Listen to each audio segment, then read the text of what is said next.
Voilà, donc Jean chapitre 15.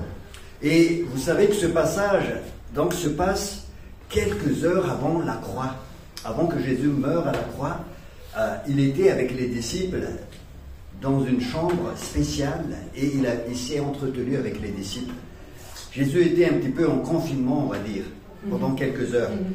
Et en fait, l'évangile de Jean est magnifique parce que l'évangile de Jean nous raconte quelque chose que vous ne trouvez pas dans les trois évangiles. Les trois, c'est Matthieu, Marc et Luc. C'est ce qu'on appelle les évangiles synoptiques parce qu'il y a beaucoup de ressemblances. Mais l'évangile de Jean est assez spécial. L'évangile de Jean a une approche assez spéciale. Et là, il raconte des choses que tu ne trouves pas dans les autres évangiles. Et ce qui est intéressant et qui est vraiment magnifique, c'est que Jean, il a parlé de ce que Jésus a dit juste avant sa mort. Et il a mis ça dans 5 chapitres. Quelques heures dans 5 chapitres. C'est-à-dire, imaginez que nous sommes là à discuter, à partager quelques heures, et moi je vais consacrer 5 chapitres pour ça. Alors que les autres, ils n'ont pas du tout pensé à ça. Mais c'est bien parce que Dieu utilise la personnalité, le tempérament, les dons de chacun, et Jean, il avait vraiment ce don d'approcher le cœur du Seigneur, cette sensibilité, je dirais, à la fois personnelle avec Jésus, mais en même temps, il avait une relation particulière avec Jésus. Et donc, dans ces 5 chapitres que commencent à partir du chapitre 13 jusqu'au chapitre 17, Jean avait raconté donc les dernières paroles de Jésus. Et donc, c'est très important, et c'est même très précieux parce qu'on voit au travers de cet évangile un temps de communion entre Jésus et les disciples. Waouh! Vous voulez être en communion avec le Seigneur? C'est un temps précieux. On voit aussi un temps d'enseignement. Jésus va enseigner, mais en profondeur là. Et là, nous allons voir dans le chapitre 15. Et on voit aussi un temps de préparation de l'Église pour sa future mission. Jésus savait qu'il allait mourir et il était en train de préparer l'Église. Très profondément, dans une communion particulière, il était en train de préparer son peuple. Amen. Qui veut avoir une communion ce soir? Avoir un enseignement aussi de la part du Seigneur et être préparé aussi pour affronter les temps difficiles. Pour les disciples, c'était la mort de Jésus, mais pour nous, on est dans les derniers temps. Et c'est pas facile, là. Mais si nous retenons bien ce que le Seigneur nous apprend au travers de sa parole, vous allez voir que nous sommes préparés aussi pour affronter les temps difficiles. Et dans ce passage-là, je vais juste retenir 2 mots-clés pour vous. Et je vous invite à relire ce passage chez vous, Jean chapitre 15. Le mot « demeurer », ça c'est le premier mot, ça revient 8 fois dans ce passage. 8 fois. Demeurer, demeurer, demeurer, demeurer, demeurer, demeurer. Je ne sais pas si j'ai fait. Mais 8 fois le Seigneur rappelle, c'est important de demeurer. On verra après. Et ensuite, c'est le mot ne pas aimer le monde. Ça, c'est la deuxième partie de ce chapitre 15. Et ça revient 7 fois. Ne pas aimer le monde. Certaines versions traduisent par la haine du monde. Et c'est important parce que l'amour du Père est incompatible avec le monde, pas le monde physique que Dieu a créé, bien évidemment. Les étoiles, la lune, les belles fleurs, tout ça, c'est bien et il faut louer Dieu. Mais c'est le système dans le monde. Amen. Où la Bible, l'épître de Jean dit, c'est dans ce monde-là qu'il y a la convoitise de la chair, la convoitise des yeux. Et celui qui aime le monde, il n'a pas l'amour du Père, parce que le monde passe. Mais celui qui a l'amour du Père, il demeure éternellement. Amen. Et en demeurant au Seigneur, vous allez recevoir cet amour du Père. Donc demeurer 8 fois, et ça entraîne une distance par rapport au système dans le monde. Mais vous devez aimer le monde, c'est-à-dire les gens qui sont dans le monde. Dieu a tellement aimé le monde. Et là, il parle des personnes dans le monde. Il ne parle pas du système. Donc, il faut discerner ces choses-là. Dieu a tellement aimé le monde qu'il a donné son Fils unique. D'accord? Rejetons le système qui est imprégné de péché, de convoitise, de choses charnelles et même des choses diaboliques. Hein, mais aimons les gens qui vivent dans le monde parce que Jésus est mort pour eux. Amen. Et demeurons dans le Seigneur. Alors, quand tu demeures dans Jésus, tu ne peux pas aimer cette chose qui n'est pas de Jésus. Alors, demeurer en Jésus, ça, dans le terme original, c'est méno en grec. Hein, vous savez que la Bible a été écrite en grec. Et ça comporte 3 dimensions. 3 dimensions, quand on regarde, méno, ça veut dire demeurer. Qu'est-ce que ça veut dire en fait? Il y a d'abord une dimension, je dirais, de lieu. C'est un petit peu comme si vous aimez un lieu. Hein, je ne sais pas si vous avez un parc ou un lieu chez vous, un endroit où vous aimez bien être là parce que vous êtes bien. Hein? Ça vous est arrivé ça? Oui. Hein? Et donc c'est un peu cette idée-là, être attaché à un lieu. Le terme méno, demeurer, veut dire je suis attaché à un lieu. Alors c'est un lieu en fait spirituel. C'est-à-dire la présence de Jésus tout simplement. Être attaché à la présence de Jésus. Demeurer dans la présence de Jésus. Wow. Qui veut demeurer dans la présence de Jésus? Dans la présence, c'est un lieu spirituel. Je veux, Seigneur, être auprès de toi. Important, vraiment très important. Et ensuite, ça c'est la première dimension, il y a une dimension temps. Hein, le temps s'écoule. Hein. Mais quand tu dis demeurer, ça veut dire que tu restes beaucoup de temps auprès du Seigneur. Waouh! C'est pas simplement 2 minutes. Mais c'est tout le temps. Qui veut rester tout le temps auprès du Seigneur? Et là, tu vas me dire, mais André, attends, mais moi je travaille, hein, je mange, je lave la vaisselle, je fais mon ménage, etc. Comment je peux rester tout le temps? Tu peux, parce que c'est un lieu spirituel. Demeurer dans le Seigneur, c'est rester tout le temps dans sa présence, quoi que tu fasses. C'est cela qui est important. Demeurer dans le Seigneur. Dis à ton voisin, à ta voisine, demeure dans le Seigneur. Où que tu sois. Où que tu sois, quoi que tu fasses, demeure dans la présence du Seigneur. Alléluia. Et la 3e dimension, c'est une dimension état ou dimension position. C'est mon état, c'est ma position. Donc, on a vu le lieu, le temps, mais maintenant, c'est ma position. J'y suis. C'est un état. Hein. C'est en permanence. C'est d'une manière continue. C'est ma position spirituelle. Je demeure dans le Seigneur. Amen. Et dans ce mot demeurer, il y a tout ça. Et maintenant, on va développer demeurer en moi. Et la première conséquence, vous portez beaucoup de fruits. Hein, regardez bien le verset. Hein? Il dit, je suis le vrai cep et mon père est le vigneron. Tout sarment qui est en moi et qui ne porte pas de fruits, il le retranche. Et tout sarment qui porte du fruit, il l'émonde afin qu'il porte encore plus de fruits. Demeurez en moi comme moi en vous, de même que le sarment ne peut de lui-même porter du fruit s'il ne demeure sur le cep. De même vous non plus si vous ne demeurez en moi. Tu demeures dans le Seigneur comme un lieu spirituel, toujours dans le temps, une position, et tu vas porter du fruit. Amen. Amen. Et c'est quoi les fruits? Vous connaissez les fruits? La foi, la patience. Alors, pas tous à la fois. Hein. Alors, le premier fruit, en tête de liste, l'amour. Waouh! Dieu est amour. Et quand tu demeures en Dieu, qu'est-ce qui se passe? L'amour de Dieu traverse ton esprit, ton corps, ton être entier. Ça sort. Parce que ce fruit-là, c'est ne pas ton fruit. Dis à ton voisin, à ta voisine, c'est ne pas ton fruit, c'est le fruit du Saint-Esprit.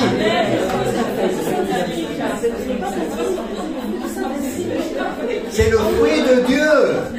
Et quand tu lis bien dans Galates chapitre 5, verset 22, Galates 5, 22, hein, c'est là que l'apôtre Paul parle des fruits de l'esprit, le fruit de l'esprit, parce que c'est au singulier.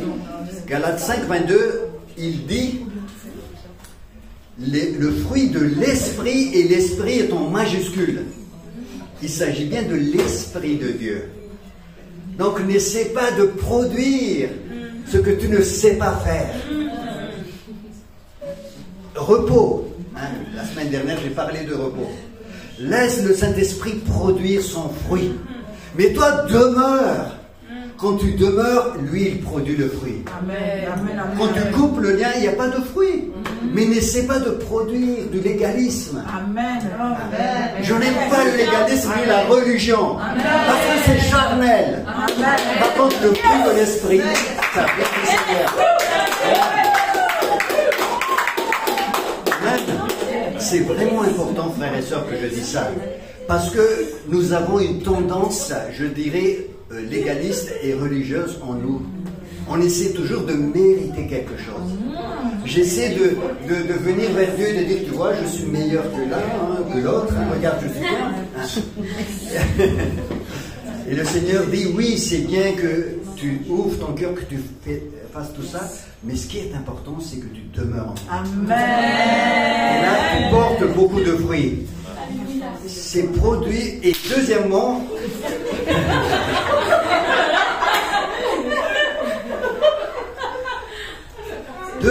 là, c'est la première chose. Celui qui demeure porte beaucoup de fruits. Et deuxièmement, quand tu demeures en lui, il faut continuer à porter encore. Parce que c'est écrit, celui qui porte des fruits, il les monte afin qu'il porte encore plus. Jésus veut que tu portes encore plus. Waouh! Ça ne vient pas de toi, tu dis, je suis fatigué de porter. Non, mais ça vient du Seigneur. Tu ne seras jamais fatigué, mais c'est lui qui produit les fruits. Amen, c'est le repos. Laisse le Saint-Esprit produire. Dieu veut que tu portes de l'amour. Après l'amour, c'est quoi? Alors, est-ce qu'il y a quelqu'un qui est triste ici? Demeure dans le Seigneur.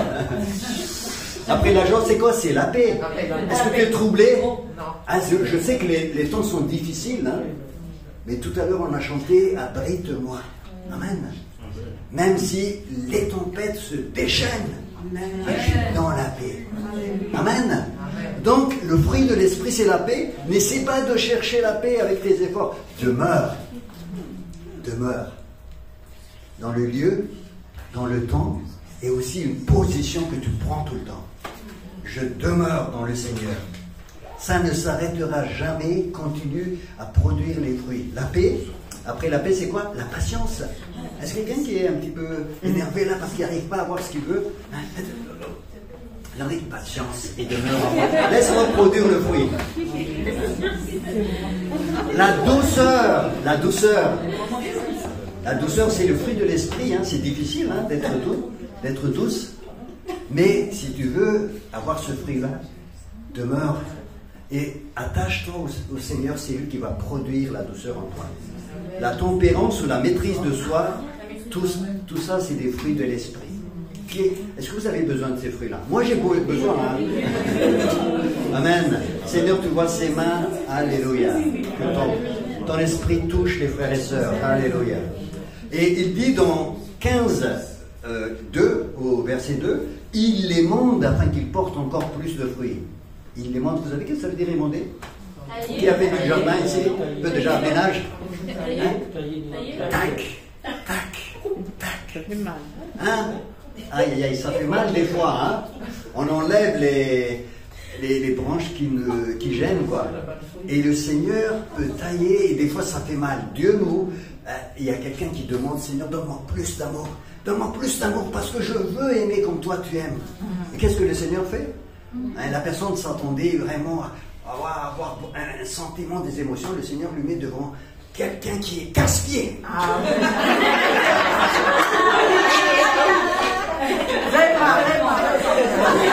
Vous avez déjà vécu ça? Quelqu'un qui est casse-pied. Et là, le Seigneur te dit, tu veux aimer, demeure en moi. N'essaie pas de aimer avec tes propres moyens, tu n'arriveras jamais. Parce que lui, il est casse-pied. Viens te ressourcer en moi. Amen. Amen. Alors, immonde, des fois ça fait mal, mais ça nous fait porter encore plus de fruits. C'est laisser Jésus produire le fruit de l'Esprit en nous. Amen. Et le Seigneur va se séparer des branches qui sont, je dirais, inutiles dans nos vies. Et les branches, et c'est pour ça qu'il est obligé de couper. Tac, tac, tac. Ça fait un petit peu mal. Ça fait un petit peu mal. Et au verset 7, quatrièmement, si vous demeurez en moi et que mes paroles demeurent en vous, demandez ce que vous voudrez et cela vous sera accordé. Waouh! Là, tu dis, waouh, je vais demander au Seigneur telle chose, il va m'accorder. Et ça, c'est la prière de la foi. Mais si vous lisez bien le verset, si vous demeurez en moi et que mes paroles demeurent en vous, à ce moment-là, tu peux demander. Alors moi, ça m'arrive toujours, je viens vers le Seigneur, j'ai envie qu'il me fasse quelque chose, qu'il exauce ma prière, et je dis, Seigneur, s'il te plaît, je veux ceci. Et quand je m'approche du Seigneur, en fait, le Seigneur me parle.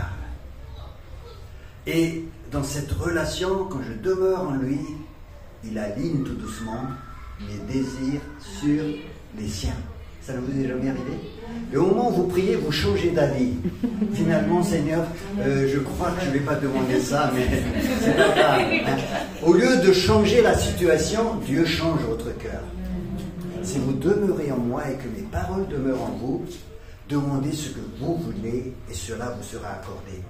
Dieu transforme. Le Dieu de la Bible n'est pas un distributeur d'exaucement de prière. C'est un Dieu qui transforme notre vie. Il nous transforme à son image. Il aligne nos pensées parce que nous demeurons en lui, dans son amour, dans sa paix, dans sa joie, tout ça. Il aligne nos pensées sur les siennes et à ce moment-là, nous allons demander des choses conformes à sa volonté. Et ça, il l'exauce. Tu es fâché contre quelqu'un?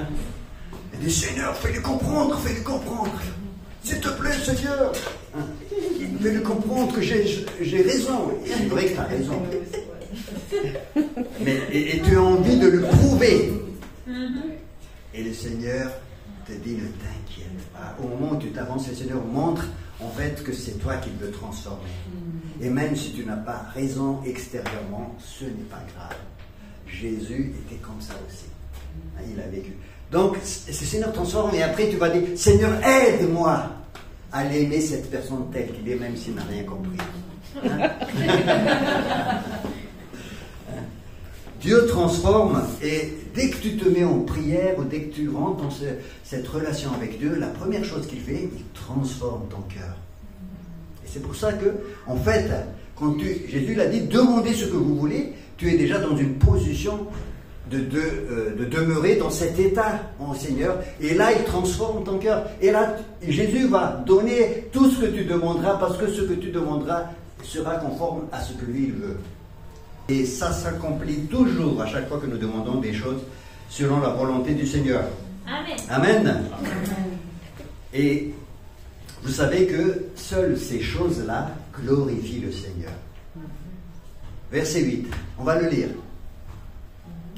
Si vous portez beaucoup de fruits, c'est ainsi que mon Père sera glorifié et que vous serez mes disciples. Nous avons envie de glorifier Dieu avec beaucoup de choses. Non, c'est avec les fruits de l'Esprit que Dieu est glorifié. Nous avons, oh Seigneur, fais ceci comme ça, tu seras glorifié. Quand vous portez de fruits qui vient de l'Esprit de Dieu, ça glorifie le Père. Waouh! Et c'est ça qui est important. Et vous serez réellement mes disciples. Des fois, nous avons envie de, par exemple, je dis quelque chose de bien, en principe, de gagner beaucoup d'âmes au Seigneur. Ouais, je veux gagner telle personne, etc. Et nous pensons que quand nous allons faire tout ça, Dieu est glorifié. Des fois, c'est pas sûr. Vraiment. Hein?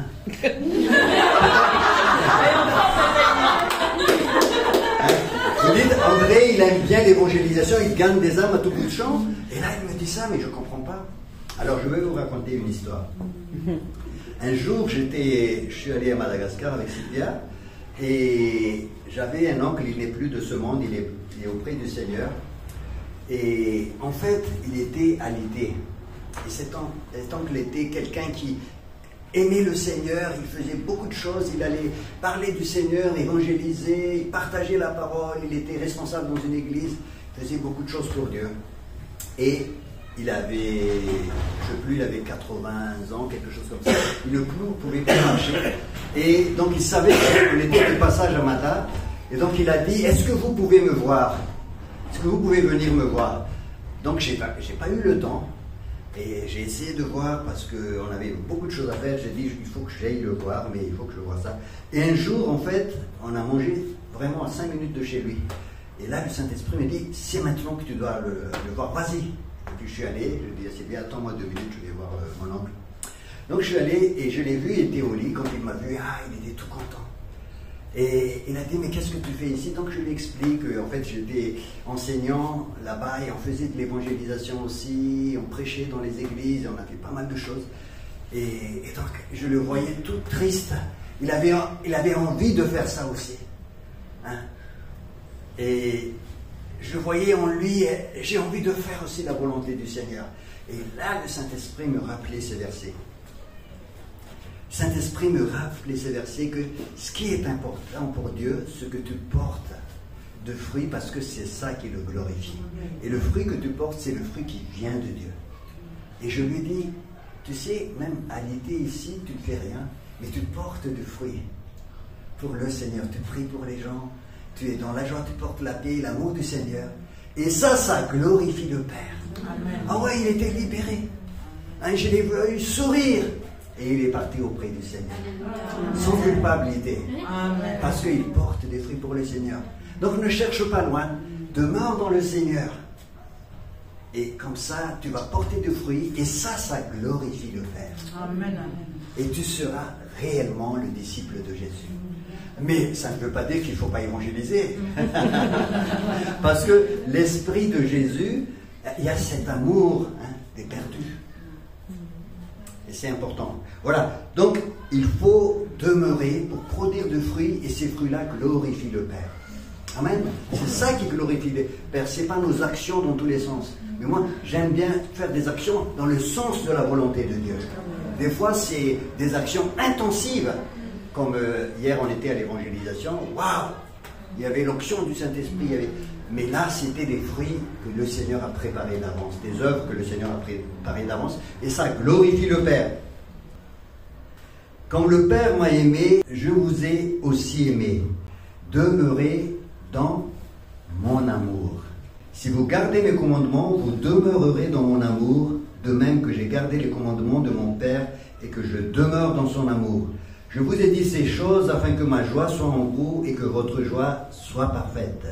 C'est ici mon commandement, aimez-vous les uns les autres comme je vous ai aimé. Il n'y a pas de plus grand amour que de donner sa vie pour ses amis. Amen.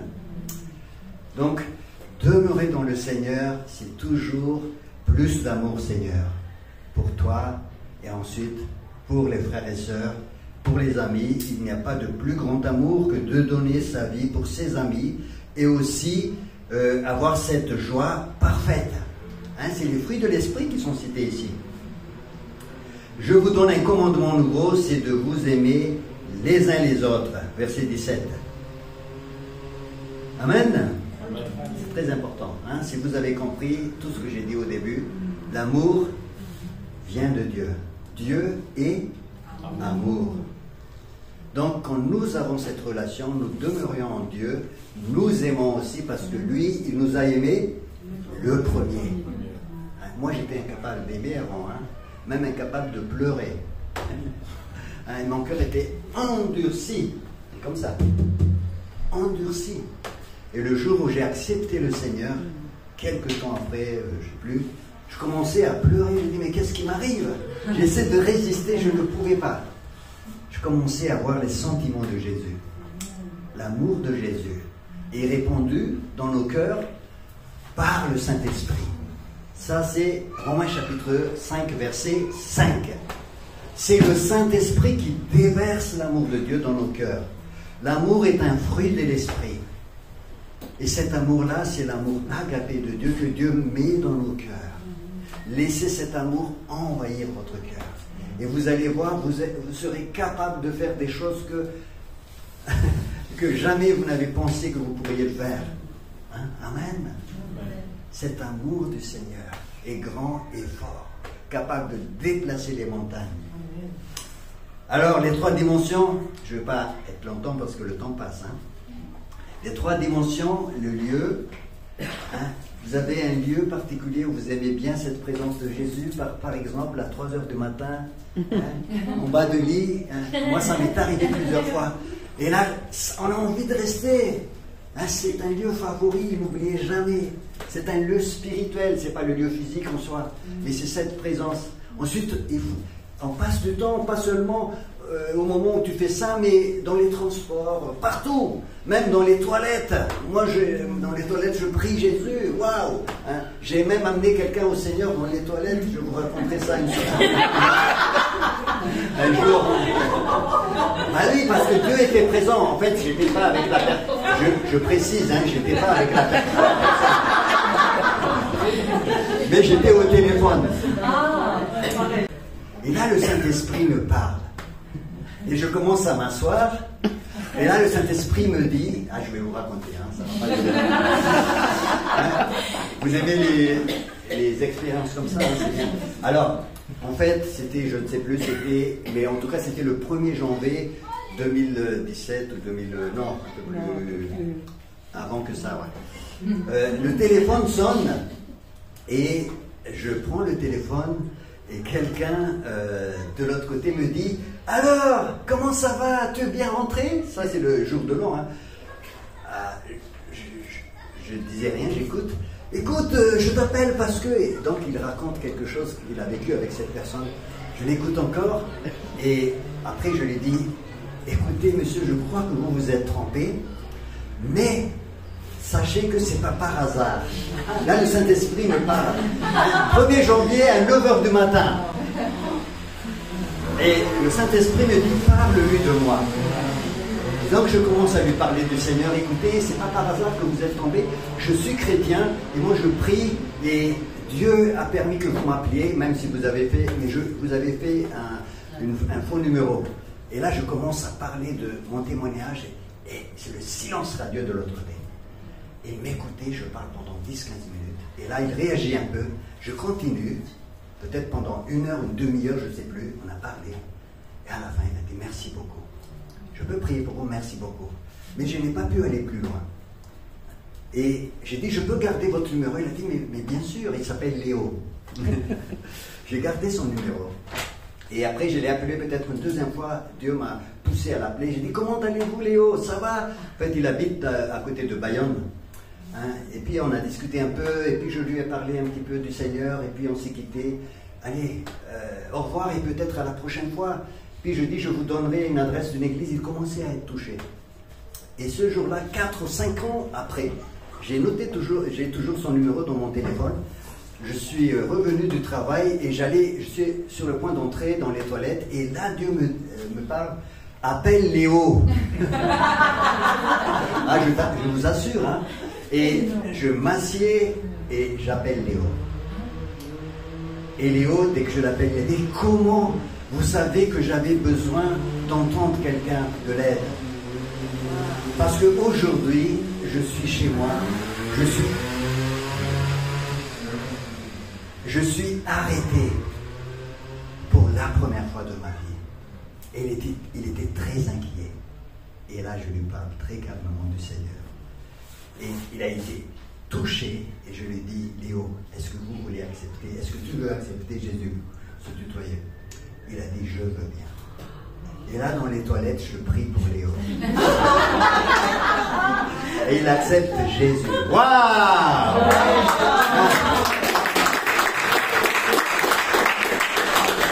On peut demeurer avec Jésus dans n'importe quel endroit. Jésus est là. C'est un lieu spirituel. quel que soit le temps, essaie d'avoir beaucoup de temps avec le Seigneur, même si tu fais beaucoup de choses, le Seigneur est là. Amen. Amen. Et prends cette position-là. C'est ça, demeurer dans le Seigneur. Et si tu demeures dans le Seigneur, voilà ce qu'il te dit au verset 16. On va s'arrêter avec ça. Ouvrez votre Bible, ceux qui ont leur Bible.